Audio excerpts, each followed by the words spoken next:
Hello there, this is one in a series of videos where we're talking about the specific challenges that sellers who are selling a home on their own might face. As we mentioned in another video, there are basically four main issues that sellers selling on their own will face. And they are marketing, follow-up, audience, or who will actually see the listing for your sale, and finally, time. In the previous video, we talked about marketing, and you can see a link to that video right up here if you want to refresh your memory.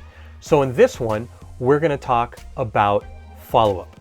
If you'd like to see the full-length video where we talk about everything put together, you can also see that on this link, and you'll see links to all of these videos in the description below.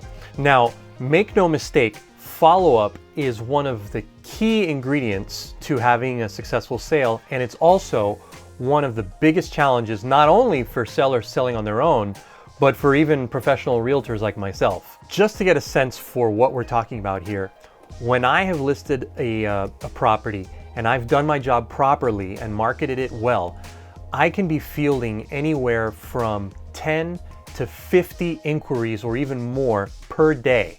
That's a lot to keep up with. One of the main shortcomings, if you want to put it that way, or one of the main challenges that I see that a lot of for sale by owners run up against is not doing enough follow-up with the people that either express interest in their property or come and see the property. And the key to follow-up is that it has to be rapid, it has to be consistent, meaning everybody gets followed up with, and it has to be ongoing.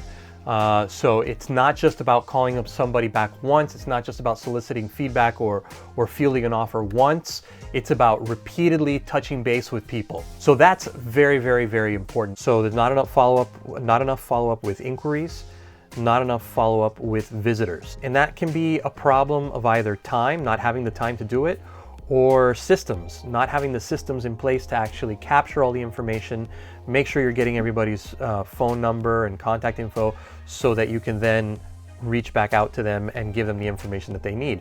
If you're working a full-time job, you can't be answering the phone all day long for inquiries on the property.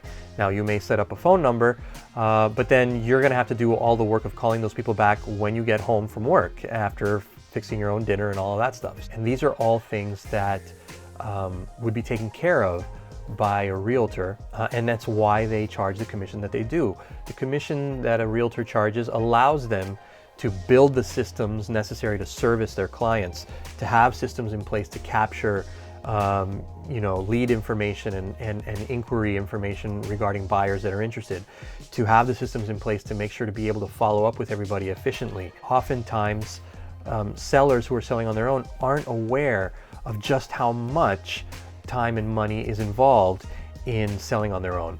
I hope you found this video helpful. If you are a seller selling on your own and you're running into some issues, or you just don't want to take the time and spend the money necessary to get all this done, then by all means reach out to me. My contact information is below in the description. I'm more than happy to have a consultation with you and show you what I do as a professional realtor to help people get their home sold for top dollar. And I only work with people when it's a win-win. So you have to be comfortable with it before I'm going to feel comfortable helping you. So it's really got to be a two-way street. So hopefully you found this video helpful. If you did, please give it a thumbs up, like the video, subscribe to the channel, and hit the bell and you'll get notifications of all my new content. Thanks again for watching.